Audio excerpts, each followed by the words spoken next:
Trump's tariff war is backfiring and America is paying the price.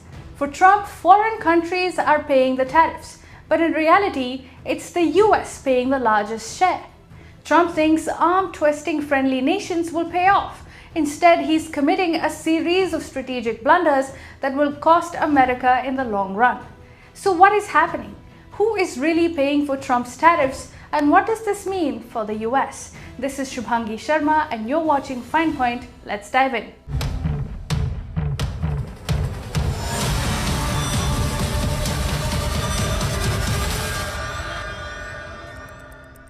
Donald Trump's second stint in the White House was meant to mark a return to economic nationalism, a revival of his signature America First agenda. At the heart of this strategy is a sweeping tariff regime, an aggressive attempt to punish trade partners, bring manufacturing home, and tilt the global balance of power. But as the dust settles, the tariff war is turning into a landmine of errors, hurting the US economy, straining alliances, and failing to deliver the promised results.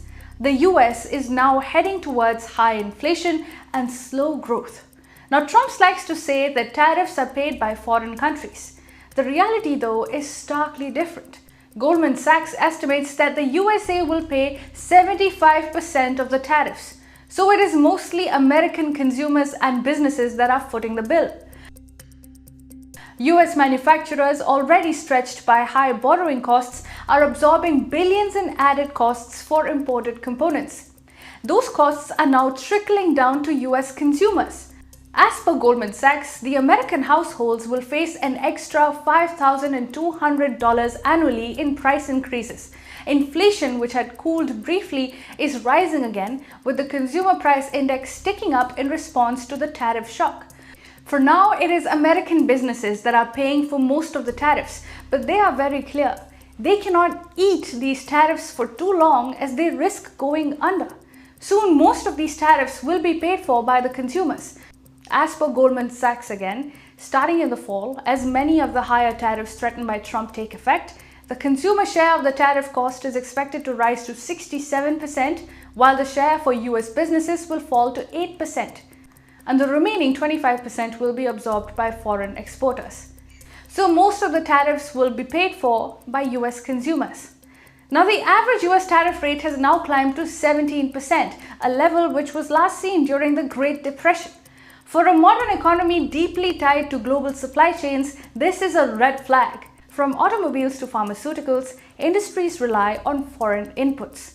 Tariffs on these goods don't bring jobs back. They raise costs, cut margins, and in some cases force production to move elsewhere. In fact, the latest data shows that manufacturing isn't coming back to Ohio or Michigan simply because labor costs are way too high. Instead, supply chains are shifting to Vietnam, Thailand, and even India, creating new hubs outside the US, but far from Trump's vision of reshoring.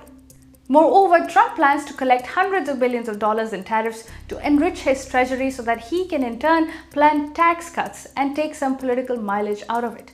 But as consumers start to bear the brunt, he is losing support politically. Trump's approval ratings have dipped significantly, with the YouGov poll pegging the president's approval rating at 41% and his disapproval rating at 55%. Trump is using tariffs as a foreign policy weapon recklessly. He has turned tariffs into a blunt geopolitical instrument, linking trade duties to issues far beyond commerce. But the pushback is evident. Spain was threatened after defense talks soured, and in response, Madrid scrapped its planned F-35 fighter jet purchase. Switzerland, after failing to secure a deal in Washington, retaliated to the 39% tariffs by freezing deliveries of aircraft and business jets to the US. The EU and Japan have been resisting pressure from Trump even as they folded, while Brazil is preparing countermeasures after facing steep duties on steel and agricultural exports. The biggest irony here is that this tariff offensive has exposed, not reduced, America's dependence on China. Despite Trump's rhetoric, US imports from China remain significant, and many made in Vietnam and made in Thailand products still contain Chinese components. Instead of decoupling, the policy is driving diversification in Asia, not toward the US, but away from it. In fact, Trump's dependence on China is laid bare even more as he has extended a deadline for additional tariffs on Beijing by another 90 days. He is hoping for a favorable deal with Xi Jinping in October.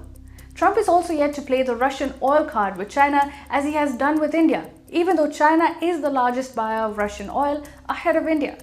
Trump is afraid of Chinese retaliation, especially in the domain of rare earths. So Trump's onslaught on India over Russian oil lacks a firm foundation from the very beginning. In this sense, India is right to call Trump's bluff. In fact, India is a prime example of Trump's miscalculation. The president targeted New Delhi with 50% tariffs, citing its continued purchase of discounted Russian oil. This was a move intended as economic coercion, but India has not blinked.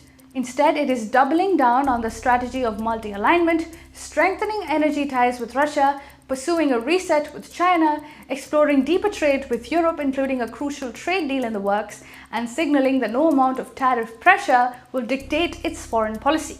India's exporters, particularly in textiles, jewelry, pharmaceuticals, and electronics, are already pivoting towards alternative markets, all while prices in the US go up. American experts now say that far from isolating India, Trump's approach risks pushing New Delhi closer to BRICS partners, including Russia and China. They warn that the spat could undermine the $190 billion in total bilateral trade and diminish America's leverage in the Indo-Pacific, a region where Washington has long sought to counter Beijing. Alienating India for trade leverage is a short-sighted policy with, interestingly, no takers outside of Trump's circle. Indeed, India is calling Trump's bluff, betting that its growing role in global supply chains and its political capital in Asia gives it more options than Washington anticipated. Trump once touted tariffs as a political win, a populist symbol of economic sovereignty, but that narrative is now crumbling. Inflation is eating into household budgets, manufacturers are warning of layoffs, and consumer frustration is mounting. And Trump is quite afraid of this truth getting out. In April, Amazon announced plans to display a tariff cost indicator on product pages, a move that could have laid bare the hidden tax Americans are paying. The White House reportedly intervened. In fact, Trump made an angry phone call to Jeff Bezos, and the feature was then scrapped, but not before headlines amplified the story. It is quite clear that Trump would be under tremendous pressure if consumers start to realize that they're the ones paying for these tariffs. The bottom line is that the tariff war was supposed to project strength. Instead, it is fueling perceptions of economic mismanagement and strategic blunders. Nations are moving away from the US market. Allies like Canada, Spain, and Switzerland are rebelling. Emerging economies like India are asserting their autonomy, and China has been emboldened by Trump's weak stance. Washington's coercive trade diplomacy is proving costly, not just in dollars, but in credibility.